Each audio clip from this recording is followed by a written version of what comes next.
Hi again. I am picking up where I left off before. And I was going over the characters for Lord of the Flies, and then I was going to go over biblical stories and some mythology that has relevance, and actually an encyclopedia of demonology, which I found at the library. I'm going to get into that too. And then I was going to take what we got out of the Lord of the Flies summary and like the main themes of good and evil, and then I was going to run it through psychology and run through some disorders that possibly could be that one of the boys had. So those would be dissociative, or what is the word? Dissocial disorders.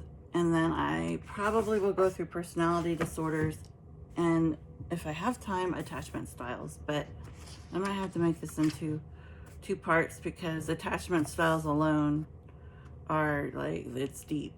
Okay, so let's go back to Lord of the Flies. Okay, I always get these okay, the main characters were one. I think I left off on Jack, which is like kind of like I compared him to like I don't know what that kid's name was in Harry Potter, who is with the platinum hair, and he was like I don't know, like the bad kid, or, well, I mean, not bad as in like he got in trouble, but like, you know, he was part of the house where they were like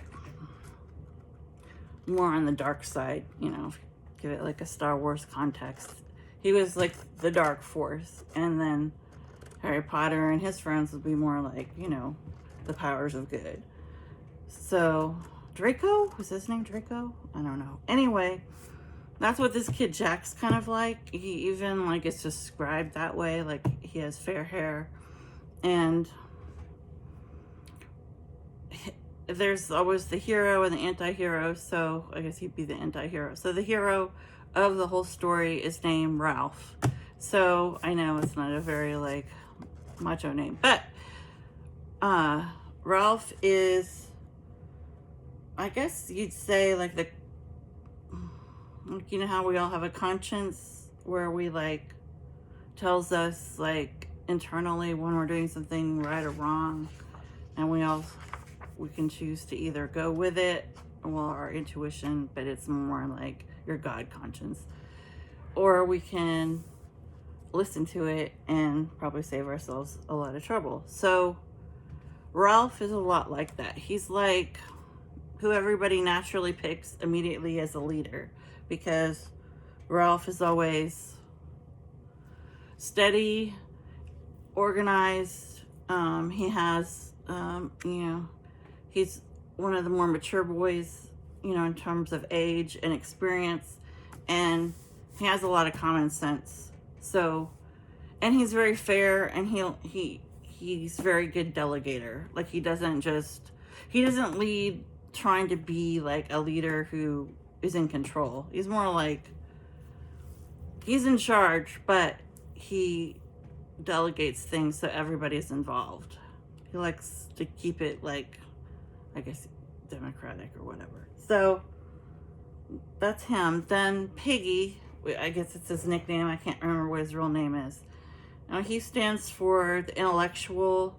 He's, I guess, supposed to represent society, like basically like what the parents would have thought that the kids should do, and rules, and not rules in a bad way, but like rules and norms of social order. And he's extremely intellectual, and he knows things that from reading that other kids don't know from studying. There's Simon. He's my favorite character. He's the mystic. He even makes like a little area of the forest, just like his little, I don't know what you want to call it, like his little hideaway area where he goes and sort of meditates and collects himself and prays or whatever he does, relaxes his mind. He is very much like the seer of the group, so he sort of knows things before they happen, but not everything. He also picks up on like the island and sort of the behavior of the boys, or like the general feeling of the group, like he and the animals, like he's like, animals are like his favorite companions. Like he likes almost like animals better than people, but he's social. He's not like awkward in any way. It's just he is just in tune with things that the other boys are not interested in. Then, okay, so let's see, what do we do? Jack, Piggy, Ralph. Oh, Roger. I always get Roger and Ralph kind of mixed up because they both have R names, but it's a very distinct difference. Now we're going to remember Roger because he is the one I'm hallmarking as somebody who has sadistic tendencies, or is a sadist. I don't know if he truly is or not, but because I think he should be in this maybe 13 or 14, so I don't even know that he would even be the age where you could even diagnose something like that. But you'll see from his behavior, be more perhaps antisocial behavior, or a certain type of narcissism, and we'll get into that. Roger is kind of the instigator of everything violent that happened. No, I would say Jack is also part of that. Roger he brings not just darkness or ill will, or he's have like cloaked feelings. He hides things from people. I wouldn't say he's two-faced because he's a jerk in general, and then he does cruel things to others, so it's not like he pretends he's somebody else. But he's definitely not like talking about it excessively before he does anything. Whereas Jack is very verbal, very like Jack is obsessed with taking over Ralph's place. He wants to be in charge of all the boys, and he doesn't like that it was just naturally decided that Ralph would be the leader. He's totally against that, and he's ready to take over the whole group. So what ends up happening is they break up into two groups. So the youngings, that's what they call the little ones, and then there's I can't remember what they call the older kids, but you know what I mean. They sort of, I think most of the youngings go to Jack's group because it's more exciting, because Jack paints his face just like a football player. He puts those stripes on him, and then they make spears, and Jack's all about hunting for meat, going after boars, I guess, are on this island, or because they see one, or anything that they can put in the fire and cook, like barbecue, like meat. And Ralph's group, they'll eat whatever, like if there is an animal that they can catch, they will do it, but it's not their sole focus. Like if they can eat mussels they find on the rocks, or if they can't find fruit on the trees, they're open to anything that's of substance. Ralph's group is way more focused on having shelter. Their main thing is they want to constantly keep a lookout for any planes or ships that might pass by, and they want to have a smokestack going so that they can be rescued. Now, Jack's group couldn't care less about that, because when it comes down to how the boys split up, let's see my notes. There's two different ways of going. There's the boys who just want savage freedom. Jack's actually excited, and probably Roger too, that they don't have parents. They can do whatever they want.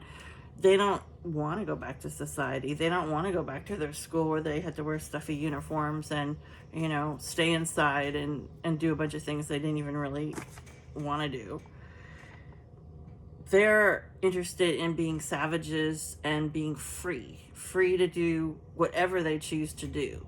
And although they have sort of a theme for what they're doing, they also leave it sort of open to interpretation. Like, the way they would run things is to not have a society, to not have rules, except for, they kind of give like the youngins a bunch of rules, but it's kind of like they're just being dominant. It's not like the rules fit all of them. It's just like they have to keep control of them more. Now, Ralph's group would be the ones who want to be rescued. His whole group, they want to get off the island, and they're the only ones who are going to keep the fire going so that they can be rescued.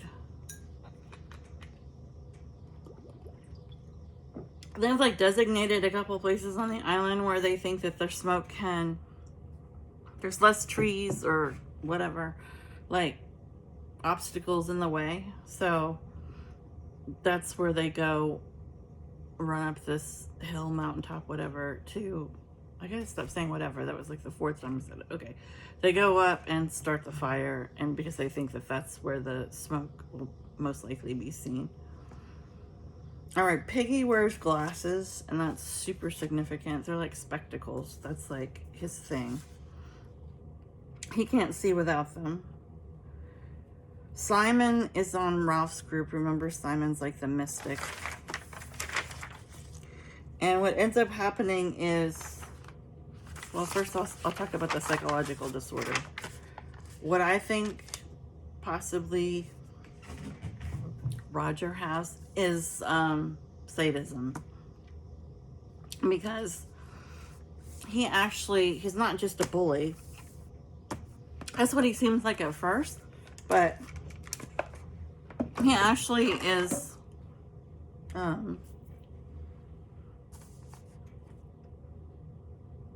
he doesn't get any satisfaction unless he gets the boys, not just bullies them, but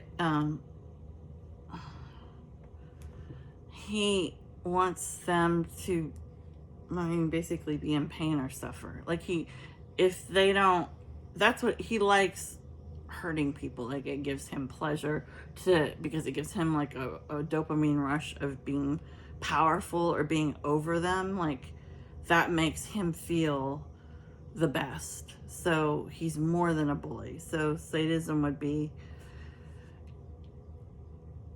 okay, sadism versus being just your average psychopath. A psychopath, which is like pretty much 91% of serial killers are psychopaths. A psychopath, they're more interested in the act of what they're doing. Like, they're more interested in, okay, like if, let's say, they're going to steal something before they get involved in crimes that hurt people, they would be more interested in how much are they going to get for whatever they steal. Now, a sadist would not even care about whatever they got. Like, if they rob somebody, they wouldn't really be interested in the actual monetary whatever they recouped. they would be interested in the reaction of the person who's like, let's say they stole a bunch of jewelry from some lady's house. They would do something weird, like it might be like somebody the woman actually knew, so that they would maybe act like a friend to come, listen to her problems about it and help her figure out what like they would want to somehow have some sort of personal connection, and that could be online by sneaking and watching someone online that person would be uncomfortable if they knew you were doing that. They have to have some sort of tie-in with the victim, because they actually only get a high off it based on how much they hurt that person. Okay, so if they steal her jewelry and the jewelry is worth, X amount of dollars at the pawn shop, or selling it to a jeweler or whatever, that is not important to them. They want to see the reaction of the woman that they hurt. And when they see her visceral reaction, like she's crying, she's in shock, she is sick with worry and depression, that's the only time that they will feel good, is that. And it's almost like they'll return, like viewing them that they don't know they're being viewed, or engaging with them on some form of communication that the person may or may not know about. I mean, that example of like them pretending to be a friend, I mean, that's really extreme. I would say that would rarely happen, but they're the type of person who might, like they say, like some people show up on crime scenes just to see, they pretend they're somebody else just to see, and it's the crime they committed. It's kind of like that. It's like they need a reaction more than anything else. They want, it's like affecting another person actually is what they're seeking. So that would be the difference. So in Lord of the Flies, there's two little twin boys. I can't remember their names, but Roger, he picks on them all the time, and then he ends up like hurting them pretty bad, but I mean, they live. But he combines their names and makes it like one name, and he's always like hovering over them and like sing-songing it, or like, just being really malicious towards them. But it's like when he gets them to cower, when he hits them or kicks them or whatever, it's like he gets like I said, he feels empowered. Like it makes him feel like Ralph and Jack just feel as natural leaders. Like they're actually not seeking, they're not doing that. They're not doing the leadership role to feel in any way. It's just they naturally are natural born leaders. So they're just fulfilling who they already are in their identity. So they don't actually have to refeed themselves their self-esteem to keep feeling that way. They are that. They embody that. Even Jack, who's really awful, and really is the cause of several of the boys getting killed. Still, he is, if the goal was to band together, get meat, be a cohesive band of brothers who work together to kill a boar and then cook it, like he does achieve that. Like he sets a goal for the group and then they all achieve it based on how he sort of delegates and sort of works the whole. So he is like a leader. He's just, his motivations are, negative in terms of what's probably best for the boys, especially the younger ones in the long run, which one would assume would be getting rescued and getting to go back to England. But like I said before, Jack doesn't want to go back. So, okay. So later, what happens with the boys is the book kind of gets in this frenzy, and there's a conch shell, which I guess is like a big seashell, and Piggy always holds it, or Ralph, when they have meetings, and like whoever's holding the shell gets to speak. And so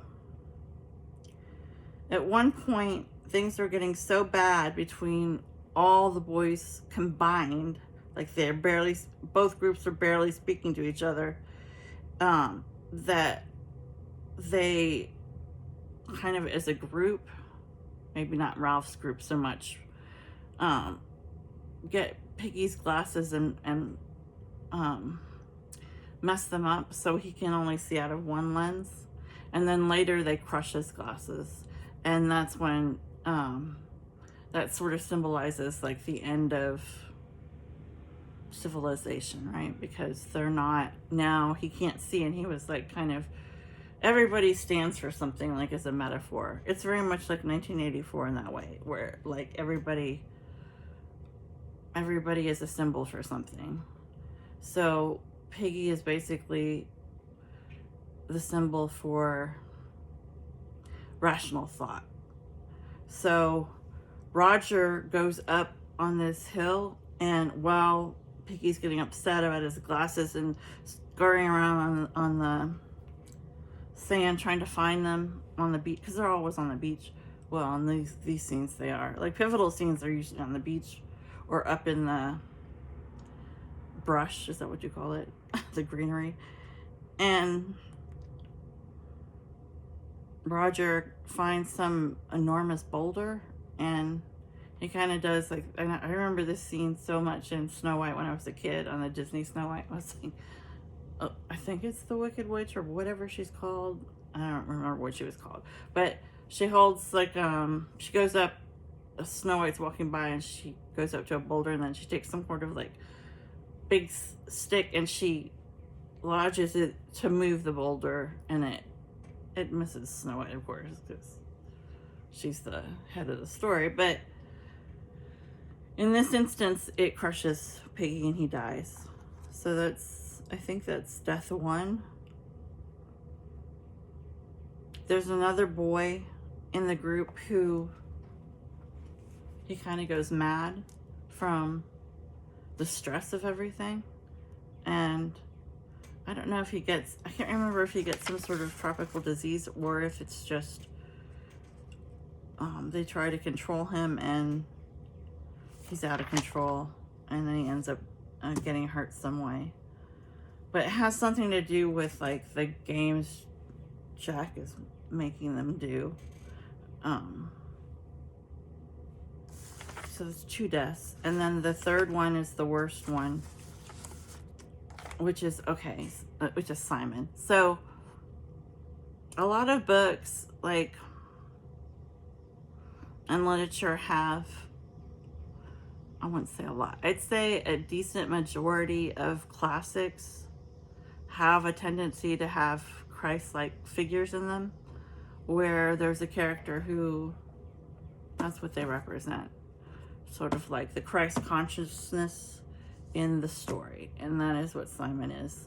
So Simon, after Piggy gets killed, he tries to tell the other boys in Jack's group that, you know, that was, you know, horrendous and should have never happened, and they all turn on him, and they make it so that they're going to hunt him, because what's happened is, at some point Simon went into the forest and he found, well, he didn't know he found this, but it was, oh wait, he does. He finds somebody who had a parachute, who had, you know, landed on the island, but it's a corpse, the person's dead.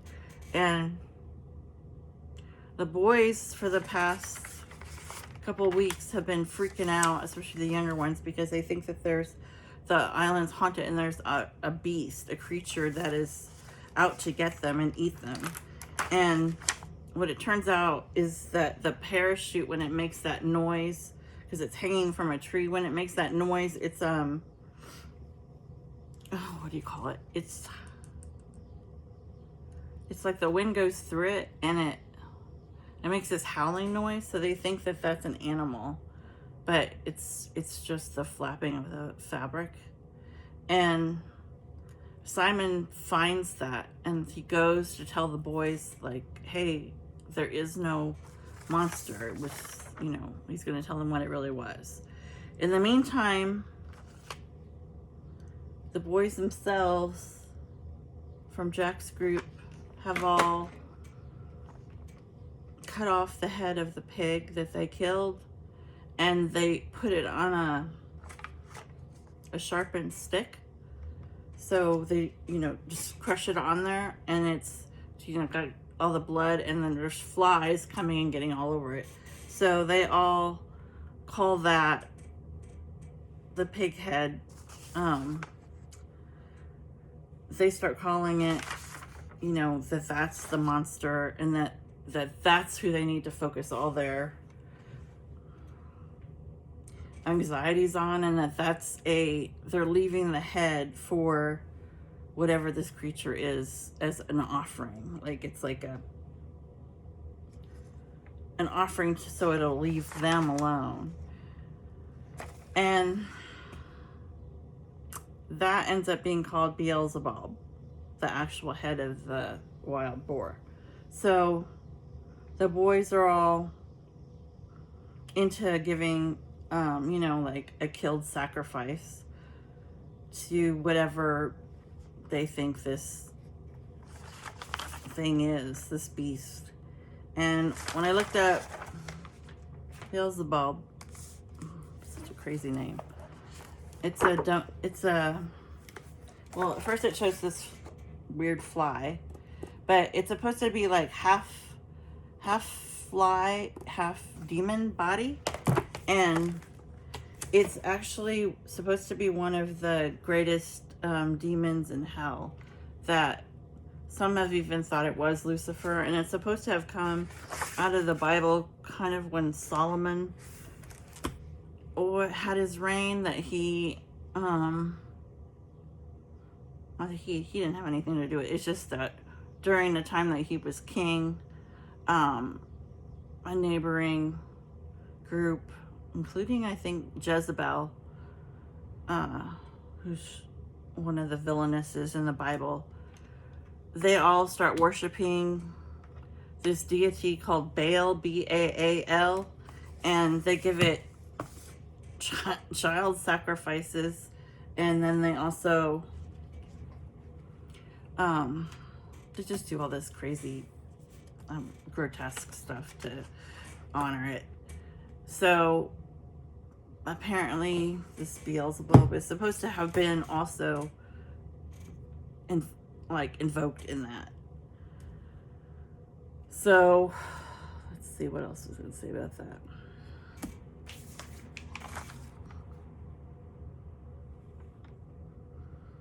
All right, so I was going to talk about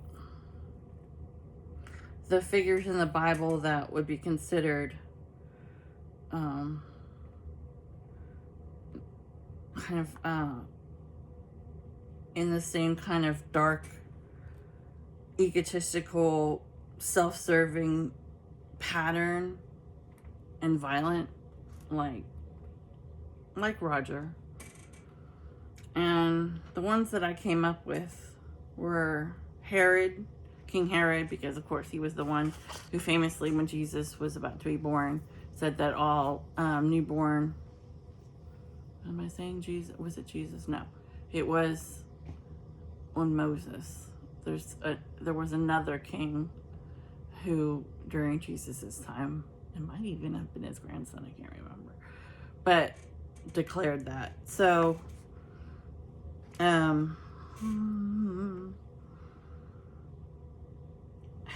King Herod, and he was trying to root out whoever was going to save the Israelites, because they were the slaves of Egypt. They were actually outnumbering the actual Egyptians, so they got fearful that they had heard rumors that there was going to be a savior of that group, and they were paranoid who was going to be in it. Of course, it ended up being Moses, so that's why Moses is put in a basket by his mother after she gives birth, and then floats down the water, and then is picked up by the princess or from the Pharaoh's palace, and then she ends up raising him. So unbeknownst to them, they actually are raising the savior of the Israelites. They just don't know it. So the other one I thought of was Pharaoh, because Pharaoh is the one who famously told Moses, I deny you taking the Israelites out of here. And then God said, okay, well, you're going to be rained down with all these plagues. So then they had first the water turned red, and then swarming flies, I believe, frogs. There was boils. People got like boils all over their faces. There was 3 days of darkness. There was many other, I'm not remembering them all, but it sort of all ended up with the 3 days of darkness. And then eventually after that, then they were going to kill every firstborn of the children in Egypt. So actually Pharaoh's son did not die from that. Pharaoh's son died from one of these plagues. And then when I thought about the women, I thought about Salome, I'm probably saying that wrong, and Delilah. So Delilah, of course, is Samson and Delilah. Okay, she's calculated. So that's the difference with some of the disorders I was going to talk about. The difference in some of them is the person pre-planning to do these things, or is it just a behavior that they suddenly have? So Salome is somebody who danced, I think she was only 16. She danced for, I'm going to say it was Herod's grandson, but I don't know.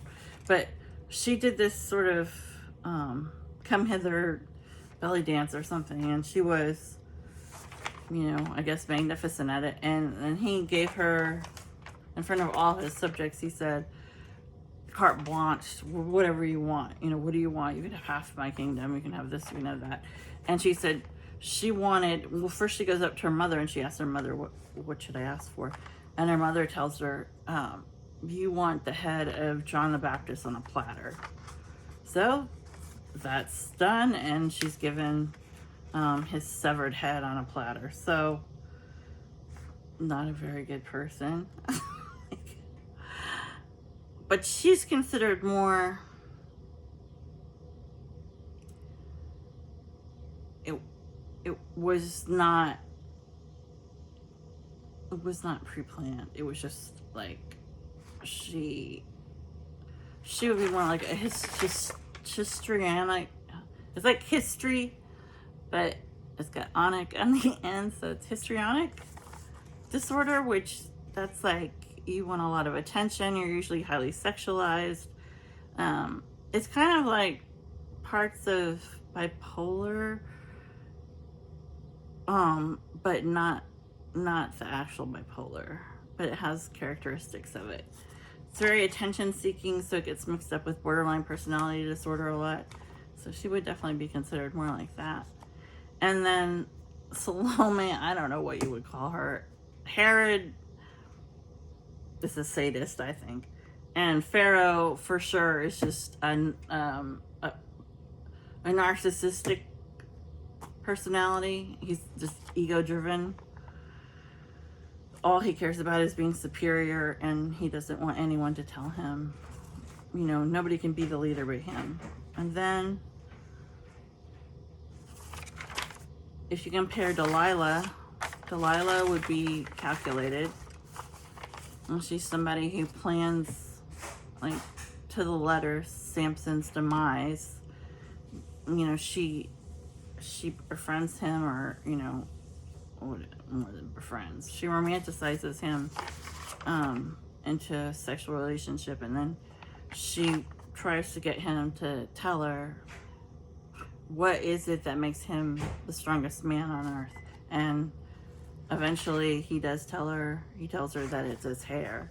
So then she knows the next time he takes a nap or something, she cuts his hair off and he loses his strength. So she would definitely be considered a different type of disorder, but I'm not going to get into which one that would be. Well, when I went over I went over psychopath.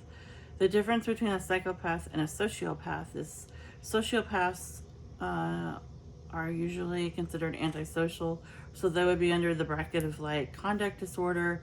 They probably had intermittent explosive disorder when they were a kid, and they sort of go through these different disorders and then finally end up with the sociopath label. And the reason that is able to be, you can tell the difference between a sociopath and a psychopath is they tend to be more outwardly motivated, external stimuli, and then the psychopath is more internally motivated. Okay, like what's internal motivation would be that the psychopath usually is like passed down by genetics. So it would be somebody who has no empathy. They can't put themselves in other people's like shoes. They don't have feelings of guilt and remorse, like at all. Like they actually don't have the connection. It's like how their brains are formed. They're actually wired to not even have those connections. So a sociopath is more, just like it says, social. They do sometimes exhibit guilt and remorse, but it's on such a lower level, it's hard, it's not enough to like keep them from doing bad things to other people. The psychopath is also more kind of charming. They usually have high income type jobs, or they're CEOs or something. They often have jobs where there's high risks, and they tend to have a sort of a social veneer where they're able to be very charismatic. They're able to manipulate their personality to mimic other people's characteristics of caring, so they can look as if they are a person who has feelings of concern for other people, but they're actually just watching what you do, and then they're like an actor, they're repeating it, so they actually don't feel those things. A sociopath a lot of times will be motivated by abuse, PTSD, severe early childhood trauma. So they're likely had been through abuse or violence in their childhoods, and so that's like an external locus. So it's not really like a genetic thing. Sociopaths have a tendency, and also some of these other types that I said, they're more typically incarcerated. They break the rules. They're usually in juvie. They're more interested in like breaking society's rules rather than following them. Like the psychopath wants to fit into society, so he can then use society as a way to get victims for his, own pleasures. So they're the ones who are like sort of faking feelings. The sociopath doesn't care about who they offend, and they're not interested in society's rules. They're often they often get caught early on because they leave a trail of damage that's easy to trace. Conduct disorder, that was the one I was missing. Okay. All right, so we went through that. I had some pictures of the people I mentioned. Okay.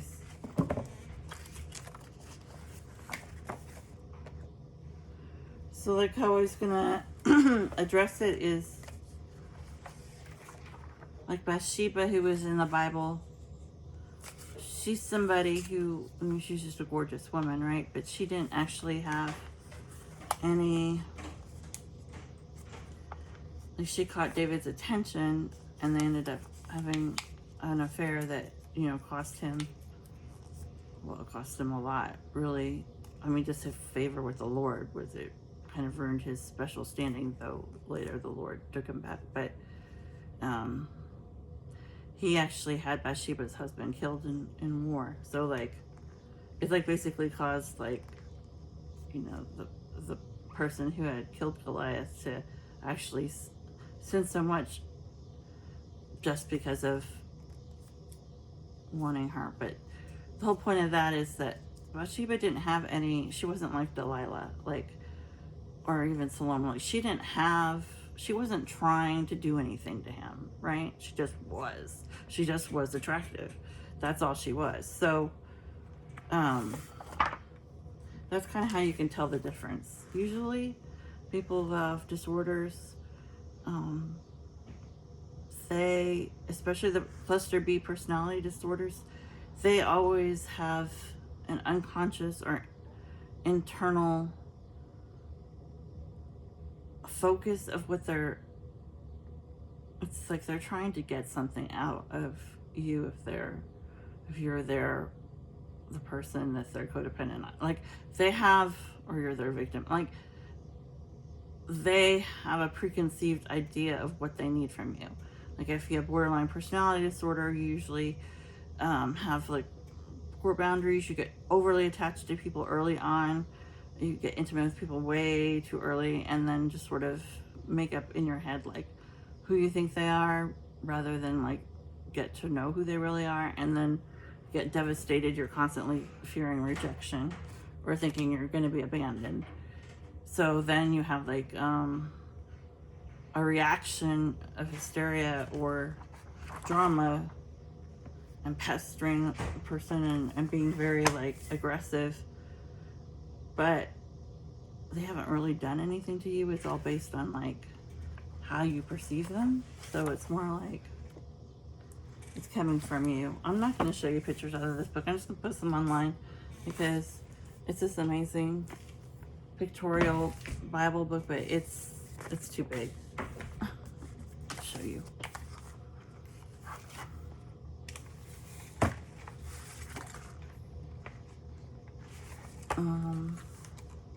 And I'll just post these books online. This is Salome, the head of John the Baptist. Salome. Actually, I think I'm saying her name completely wrong. Salome, I think. And I had a picture of